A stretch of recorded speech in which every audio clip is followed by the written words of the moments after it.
Hello, this is Patrick with New Jersey's Outdoor Adventures YouTube channel. I was camping out today and I bumped into Sarah and Jess with Uphill Adventure. They have a really cool Instagram account and they have a YouTube channel with lots of really cool tours. And they're going to give us a tour of their Sprinter van conversion today. Hello and welcome to New Jersey Outdoor Adventures. Hey, thanks for having us. Hi. So this is our 2019 Mercedes Sprinter van. It is the 170 extended model. It's two-wheel drive, it's four-cylinder, and it's their gas model, which was new last year when we bought it. Yeah, so we love it, and we converted it with two of our very good friends at Frank Design Company. They're here in New Jersey, and we've known them for a long time, and they helped us build this thing. Absolutely. Yeah, so we can go ahead and step in. This right here is where we keep our shoes. We thought long and hard about where to store these, and this just worked for us because Jessica here needed a plant balcony. Mostly the shoe storage is because we needed the plant balcony, and so what to do with this other space. Yeah. Yep. And as we step in here, the first thing that's noticeable is that we blocked off our cab. We did this for stealth, we did this for insulation, and we just like the aesthetic look of it. So we do have this door here that we can use as a pass-through. We use this a lot more than we anticipated. We kind of thought that we would always open up the front doors and come around when moving back and forth in between the cab and the body, but we actually crawl through pretty regularly. Up top here is the headliner shelf that we built. We store our window coverings in here, which we made with my mom using fabric from a local fabric store and our wool insulation. So we did insulate the body of the van with havelock wool insulation. We used that on the ceiling and the walls. The floor we used like a thin board insulation, the foam board, which we did to give us the most amount of head height and kind of standing space in here. So if we look here at our bench, this is all open storage. We store our backpacks in here. We have a tub in the back of like sweaters and winter clothes, but it's pretty open as you see. We have plenty of space. And then if we move right into our kitchen here, so we have custom cabinetry that we built to fit our space. Our first pull-out drawer here is our toaster oven. We're an all-electric build, no propane, so we cook using our toaster oven as well as our induction burner. It's one burner. We keep it in this drawer and we take it out, plug it in on the countertop to use it. We thought about doing like one of those inductions that's inset into the countertop. We actually had that in the plans, but when we kind of mapped it out and saw how little counter space we would have if we did that, we decided to go with the freestanding one instead. If we move along here to the drawers, this is our kind of silverware miscellaneous drawer. Keep all of our goodies in here. We've got a fold down drawer here for our toothbrushes, toothpaste, things like that. Under the sink, we store our trash can. We've got our cleaning supplies, our shampoos and conditioners down here. They're Puracy, which is a completely biodegradable product. And then we have a big hot water heater. It's a 4-gallon electric Bosch hot water heater. We have only used it a handful of times up until this point, but it's been nice when we've used it for the shower. We don't use it for the sink. Next we have our isotherm to 12-volt fridge. We can store a ton of food in here. We don't have much right now, but it's got its own little freezer as well, where Jess makes her coffee ice cubes. And it's great on energy and efficiency because it is 12 volt, so we don't need to run our inverter to use it. Up here is pantry storage, and all of these cabinets, these ones up here have magnetic catches on them to prevent them from opening as we drive. We've noticed that we've had to add a few more here and there as we've gone along. We've got 2 on this one. But in here we store food and our plates, our pots, our bowls, things of that nature. Up top, we've got more storage. We've got cups and just various kind of small food items that we kind of tucked away in these baskets here. We've got our backsplash here, which is a stick-on tile. So it's not real tile, it's just a sticker, but our friends with Frank Design did a great job, lining it up, making it symmetrical, and we really love it. It adds, a nice color in here. Over here on this side is, technically it's a knife holder. We don't use it to hold knives. We have a couple of different hooks that we put up here. We'll put glasses, rings on them, jewelry, things like that, just to keep them out of the way. We have light switches here for our under cabinet lighting. All of our lights are on a dimmer. We kind of probably went a little bit overboard with the amount of lights that we have. We've got 2 here under cabinet. We have 1, 2, 3, 4, 5, 6, 7, 8 in the, I guess, living space. They're on their own switch, and then we've got 4 over the bed on their own switch, and 1 in the shower. They're all dimming. We don't use them all, but we like to have them. Our ceiling is tongue and groove. It's pine. It came from just your local kind of hardware store. Very easy to install, and we love the look of it. We really like the natural woods. Yeah, we just sealed it. We didn't do anything else. Yep, nothing else to it. Just put like a coat of poly over it, and that was that. So if we want to move it over here into, I don't know, I guess like our sitting area, we have this fold-up table that we made. We just recently installed this lock on it because twice now, You gotta let it go. twice or 3 times, we had bumped into it and the whole thing came crashing down. But now with this lock that we put on here, it's, pretty good to go. We do have a small wooden folding chair that we keep in the cab behind our passenger seat, which we pull out and we'll use as a chair in the middle here, and one of us will sit on our little laundry bench. And we have a van tour video out, and one of the comments that we got so often on our van tour video was that this bench is not adequate As a seat. As a seat. It was never intended to be a seat. It covers our wheel well. And also and stores inside it stores our laundry. It just kind of was a happy bonus that someone could sit on it, so we put a little cushion on top and are making the most of it. Yep. So if we scoot over here, this is our bathroom space. It is what we have in here is a composting toilet. It's the Nature's Head. We had never used a composting toilet before this, but absolutely love it. We know that not everybody opts to have a bathroom or a toilet on the road with them, and we certainly couldn't live without it. We have a shower as well, which we've used a handful of times.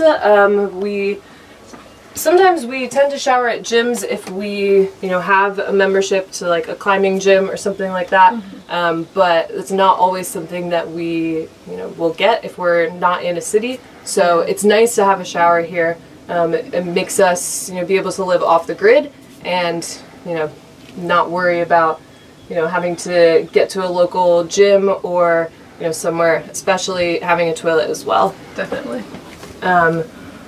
We have the Nautilus kind of retractable self-cleaning shower door here. What that means is that the water kind of squeegees its way off as you close it. And inside the floor of our bathroom, it's cedar planks that we put together with our builder. And if we'll pull this plant out of here for now. and the whole thing is removable. We used the same wall board on the bottom. I think it's the FRP wall board, and it gives us the flexibility to be able to take the whole thing out, and it works really well. It's kind of like a little luxurious touch, so it just makes the whole bathroom a lot nicer. Definitely. Next, we have our Max Air fan. We've got our controller for it here. It sucks air in as well as pushes air out, which is great for ventilation because we don't have air conditioning in here. But if you crack open some of our windows, turn the fan on, it gets the circulation going really, really well. It's an automatic open and close, so it's really nice. Next in here is our control panel. We've got our AC and DC panels. We've got our inverter control here, as well as our CTEC battery monitor. So it's all very easy to operate. If we want to use anything that's 120 volt, we just turn our inverter on, turn on the AC panel, and then if we want to turn our outlets on, turn on our toaster oven. It's a bit. That's it. We have a couple of extra switches in there. We don't have air conditioning. We don't have an air conditioner, we don't have a heater, but that's what they're named. So that's what we went with. The next thing that we have going down is our closet, which we absolutely love. Maybe favorite part of the build. Maybe favorite part of the build. It was essential to us to have good clothes storage. We don't own a lot of clothes at all. We're very minimalistic. We actually sold all of our belongings just over a year ago when we left to hike part of the Pacific Crest Trail. So coming back and moving into a van, we were used to living in a backpack in a tent, so this is very luxurious. We don't have a lot of things, but I didn't want to do the packing cubes. I didn't want to, struggle with like a top open, shoving all the clothes in. So we came up with this design of doing just the pull-out drawers, and they are huge. They store a lot of clothes. They're as deep as in the back of the van here. We share the top one. We each have a separate one. During the winter time, Jess had a third one, but it's turned into a miscellaneous drawer here just to store kind of things that we are struggling to find a better place with. And then down here is like our toiletries. We've got our toiletry bag, our little vacuum, just, nicks and knacks and other things that fit nicely down there. Our towels get folded up and go down there as well. So if we circle back to the bed area here, our main concern, or our main priority with the bed was our ceiling height, or having enough space to sit on the bed comfortably. We didn't want to bump our heads. We wanted to, make sure that we could, kind of exist on the bed and not feel claustrophobic. Because we don't have bikes, we don't have anything that needed to raise our quote-unquote garage in the back up higher. So we were able to prioritize our headspace. That's the big thing for us. As you can see, we put in all of these windows. So we bought the van as a cargo van, which meant it had no windows. It was a big, giant, empty white box. It was a priority for Jess to get as many windows in here as possible. So we put the big window on the slider door. We put this window here. We had our 2 back windows installed professionally because those are adhesive base, and it freaked me out to pick them up with the suction cups and hold them on there with the You guys were convinced for a hot minute that you could do it, and I was not for it. I was like, I want those windows and I don't want them shattered on the ground. Yeah, so we had those ones put in professionally, but all the rest of them we did with Frank Design Company. Yeah. As far as the bed goes, our mattress is a 6-inch memory foam. We find it to be very comfortable. Absolutely. Yeah, I know that 6 inches is kind of small, but it's working very well for us. And underneath of our mattress, again, it was a priority for Jess to have, we don't want to run into any moisture issues, which I know can be a problem with memory foam mattresses. So on our bed frame, we have lots of holes drilled in to allow for the airflow. And then before that, we have, what's it, like a den dry, I think is what it's called. Yeah. We've got this pad to kind of help circulate the air. Yes. And then we have these holes drilled all the way through. Yep. I see that being used on siding for houses behind cedar shakes, stuff like that to allow them to dry. Yeah, so that, we just wanted to make sure that we had no moisture issues there. So on this side of our bed here, we have our light controls for the bathroom, for the overhead, the bed lights. This is one of our mains. We have another main on the bench there, also on a dimmer. And then here we have our heated floor thermostat. So we have electric heated floors. They are made to run under vinyl, which is what our floors are. It's a luxury vinyl plank flooring. And the electric heated floors, they work well to heat the floors. I would not say that they're a substitute for heat. Maybe it raises the temperature in here by 2 or 3 degrees, but it's just like another little added luxury. We turn them on. They don't use much power at all, even though they are 120, so they require the inverter. But they don't use a lot of power. It's like a slow draw over a long period of time. So we turn them on for a bit and get our toes nice and toasty and turn them off. You want to talk about under the bed? I would love to talk about under the bed. So we designed this van knowing that we were going to adopt a puppy one day. This space is for the puppy. When we have him, we'll probably stick a crate under here, or at some point we might build a door in so that we can just open it and close it. There is also a little outlet back there that you can't see quite yet. It's on the other side of this, where we're going to install a pet air conditioner if it ever comes back in stock. So that way he has plenty of airflow back there. Yeah, other than that, this guy is just a little pull-out drawer for our toilet paper and laundry soap and a couple of other medical things, Band-Aids and such. Yep. Yeah, we hoped to put a pet AC in when we were doing the build, but the one that we were looking at has been out of stock for over a year now. We're hoping that it comes back this summer, but what we'd like to do is put like the condenser under the van, and then, you know, have it run kind of right into that corner there, especially, you know, just so it's safe for the pup. It hasn't gotten that warm in here, but that is a priority for us. Absolutely.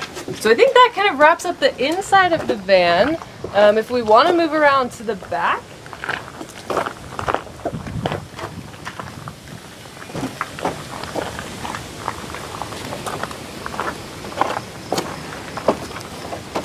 so this is what I guess van lifers refer to as the garage. As you can see, we are able to store a lot back here. We have both of our hiking packs, which it's a priority for us to bring these. We did, like I said, do about 3.5 months of long distance hiking before we moved into the van, so we wanted to make sure to have these with us. We've got this nice floor that we put in here just to kind of, I guess, keep things clean in the garage. It doesn't look bad if it gets dirty, if it scratches. It was very inexpensive, so it was good for us to, you know, just put that in. This side holds our water. So we've got our gray water gauge, we've got our outdoor shower hookup, which we plan to utilize a lot with our puppy, and we have our fill for our fresh water. Inside here, we've got a 40-gallon freshwater tank. We have the SureFlow pump and accumulator with that. We use the PEX piping everywhere. It's not that flexible. It was a little bit difficult to work with, but you know, overall we got it to a place where we're very happy with it, and we like the setup that we have. So anyone that's seen our van tour, Uphill Adventure, will notice that this looks a lot different. So earlier, I guess last month, we hung out with our friends at Frank Design and redid the back section. We weren't happy with it when we left in January, but it was time to go. It was way too cold here. We couldn't get anything else done, so we just chucked in 2 extra batteries that we had to buy and hit the road. But now that it's warm, we came back, and it was our priority to make this garage more of what we intended from the start. So when we built it, we had planned for this section over here to be our electrical. So as you can see, we have a lot of storage on the top here. We're able to store our toolbox. This container here holds our hose, our outdoor shower pump, our water filter, which is just like your RV filter. We are planning on getting a little travel Berkey for drinking water because apparently this filters everything, but it doesn't taste very good. And this is just like our miscellaneous junk drawer. It's got manuals from things that are in the van, that all these things that I don't think we need, but I don't know. Better safe than sorry, I guess. Way in the back there we have more storage. We've shoved our shore power cord back there, as well as we have some socket wrenches, again, just in case. It feels like smart things to have. So inside here are the guts to our kind of electrical component. This whole thing comes out if it will cooperate, but it might not right now because of our shore power cord. So we're just going to fold it back. We have a total of 4 12-volt deep cycle AGM Renogy batteries. We started with 2. The plan was to have 2, but long story short, we realized that we needed more because we're an all-electric build, and the ones that we had, or the ones that we had, the 2 existing batteries, weren't working their best. We thought we might have wrecked them, but they were salvaged. It was just cold. And we ended up adding 2 more batteries. Next to that we have our Renogy 3000 watt inverter, again, which we need to run our 120 volt appliances. We have a C-Tech battery monitor, and that includes a smart isolator, so we charge our batteries when we're driving from the alternator. We also charge them by the solar that we have on the roof. We have 6 100 watt Renogy solar panels up there. We started with 4. We had hoped to have 4 and then to have a little deck area at the back, but again, when we realized that our electrical needs were not being met, we had to install the additional 2. But since we've done that and we came back and rewired our batteries, so we've got 2 under here and we've got our other 2 tucked under this side. Since that, we have had great success with our batteries. We've been able to run all of our high wattage appliances that have a big power draw at the beginning, and we weren't getting enough voltage to do that because I don't think that our batteries were wired quite right, but now they all are, and everything is looking great. Heated floors for days. Heated floors for days. Yeah, Jess turned on our heated floors yesterday. I was like, are you kidding me? But, you know. It's amazing how all this stuff that you have out here fit nice and neat in the back there. Oh, yeah. Yeah, people don't realize how much potential storage there is as long as you get the correct size bins and are mindful of when you're designing what you're going to bring with you. So you guys did a great job at utilizing the storage. Yeah, thank you. And this was it. Yeah, it was difficult to find like containers and bins to fit the spaces, to be honest, because we hadn't planned, well, everything that we planned to be custom, we built in. So like we built in our closet drawers, we built in our kitchen cabinets and all of those things into various sizes. So finding correct bins to fit those spaces were a little bit difficult, but Target was a win for that. Yeah, so I guess to wrap up kind of the back section here, we built these just out of plywood. What comes on the van are the black kind of flexible plastic, and we just don't think that it matched our aesthetic, so we used them as templates and cut these guys out. We've got our wool insulation behind here, and behind all of our plywood on the sliding door as well as here, just to give it a nice aesthetic. I'm gonna close that one first. We also have, this is probably a good thing to note, we are trying to be safe individuals, so we have a smoke detector / carbon monoxide detector in here, which sits right next to our WeBoost that we have. We haven't used our WeBoost much. I think we turned it on one day, but we haven't really done any, haven't been camping really out in the middle of nowhere since. We like to go and visit cities, so we spent almost 2 months down in Austin over the winter, as well as places in Florida.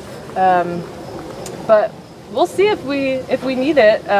it was one of those purchases that seemed like everybody that had a van had a WeBoost, so we were like, we have to have a WeBoost, we have a van.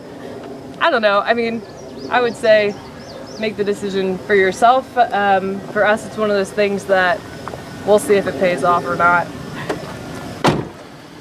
But yeah, I think, does that do it? Oh, we'll talk over here. Yeah, we have our shore power plug in here. So that we can charge up at campsites. We've tried plugging into like our friend's house and stuff. I don't know if we just don't get enough like of a good power supply for that or what. It charges the batteries very slowly. But at the campsites. But at the campsites, yeah, top notch. Yeah, so if we want to move up to the front here, we will talk about the cab. Oh, look at that spider! Oh my gosh. Am I brave enough? Ah. All right, so here we have the cab. It drives very, very well. That's another question we get a lot. Another question we do get a lot, especially because of the way we distributed our weight. We don't have weight on one side of our van, the passenger side. As far as cabinetry As far goes. as, yes, cabinetry, things like that. Yeah. We do have our water over there, which a 40-gallon tank weighs 40 times 8. what, 300 pounds-ish when you fill it all the way. And our 2 batteries weigh a lot, and they're on that side now. So it drives pretty well overall. I have a Toyota truck at home, and it gets better gas mileage than that. We've put about 8,500 miles on it, and it averages, for that time, 17.5 miles to the gallon, which we think is pretty great. So overall, yeah, I mean, just a normal cab. We haven't done any changes up here. We would maybe like to get a new stereo system. That was one of my wishes during the build process, but as the budget kind of quickly got out of hand, we realized that that wasn't going to happen for now. Yeah. Well, thank you for taking the time to provide our viewers with a tour of your van. We have a lot of folks on the channel that are in the process of building their own van camper, and it's helpful to see someone that has completed it and used it for a while and did modifications to it to suit their needs, because you don't know what you don't know. Yeah. You could read a lot, you could see a lot online, but everybody's going to build their van to cater to their needs. If they haven't done it before, their initial approach might be different than their second approach. Definitely. Now that you have it at this stage, and there are some things that, you know, they're permanent cabinets, you could always move them. Would you do anything differently? If you were to build this from scratch again, chassis, motorhome conversion, components, is there anything that stands out that you would do completely different? I would say the number one thing for me is our electrical system. When I was doing research on this, lithium batteries existed, but they were not widely used yet, I would say. And that was just a year ago. You know, they were certainly out there, and I remember coming across them and thinking, wow, those batteries are very expensive. I don't see the point in that. Doesn't seem like many people are using them. We're just going to use these ones. Hindsight, obviously, I wish that we had gone with lithium batteries. We could have saved hundreds of pounds in weight. And space. And space. They're Yeah. so much smaller. Yeah. We would have had a battery system where you don't have to worry about the drain that you take on them. You can take lithium batteries pretty much all the way to empty, and not worry about, you know, having to mess them up. Whereas these AGM batteries, you can't really take that deep, or, you know, you might do some damage to them.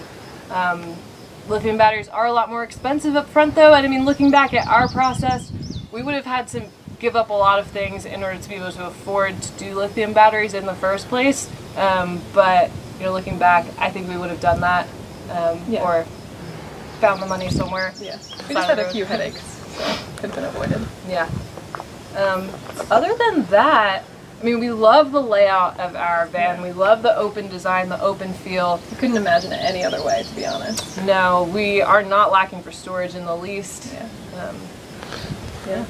And then besides the cost of the van, because people could buy a used van, they could buy a brand new one and spec it out to their needs and then do their conversion, what would you estimate the overall cost for someone to do a conversion like this? So we actually have a video on that and the breakdown of everything that we put into the conversion on our YouTube channel, Uphill Adventure. But I'll let you.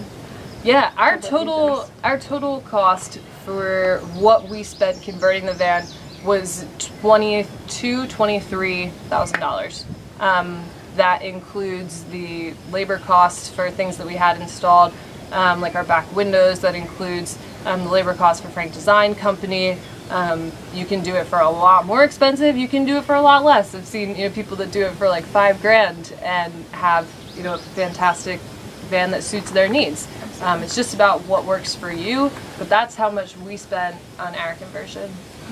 I get a lot of questions about insurance, whether you insure it as a regular vehicle or do you try to get RV insurance. Is there anything that you want to mention on that? Do you want to do this one? Sure. So I'm a photographer and I actually have insurance through State Farm already. So I just reached out to them and they were happy to give us a quote that covered the cost of the van and the cost of the conversion to insure it just the way it is now. So if we had any issues, it would all be covered. Yeah, which is huge because I reached out to the company that I have insurance with as well as 4 or 5 other companies. And none of them would insure the van in its current state given that licensed RV outfitters did not build the van. So State Farm's the only one that we know of that will do that. So we have the van insured looking just like this. And then just so the folks, RVIA is kind of like a seal that goes on the side of a RV that's converted from a manufacturer. And the insurance companies typically would insure an RVIA certified unit that it was built to safety standards for plumbing, electrical, egress, fire safety. So that's what they might have meant by that. Now what's next? What are your next adventures? Oh, I'm so glad that you asked. We are getting a puppy very soon, a little golden retriever. His name is Oliver. He's gonna sleep right there. Yeah, 3 weeks. We're getting a puppy in 3 weeks, which is going to flip our world upside down. Absolutely. We've trained service dogs for years, but this is going to be our first forever dog for us, which is very exciting, especially for Jess. Yes. We're very excited to take him out on the road. We might go up to Michigan and actually do some camping, maybe spend some time on the lakes, teach him how to swim, and just enjoy the summer. Yeah, so that's our plan for the summer, and then this fall we are getting married. Still, hopefully, fingers crossed. So we'll be going back down to Austin for that, which is where we're getting married in the fall. Well, congratulations to you both. Looks like you have an excellent year ahead of you. Thank you for taking the time for New Jersey Outdoor Adventures to give a tour of your van. I'm going to make sure I include links to Sarah and Jess's Uphill Adventure Instagram account, website, and their YouTube channel if you want to follow their adventures. Well, this is Patrick with New Jersey's Outdoor Adventures YouTube channel. Hope you enjoyed this video. Please like this video, comment, share, subscribe. I love it, and we will see you soon.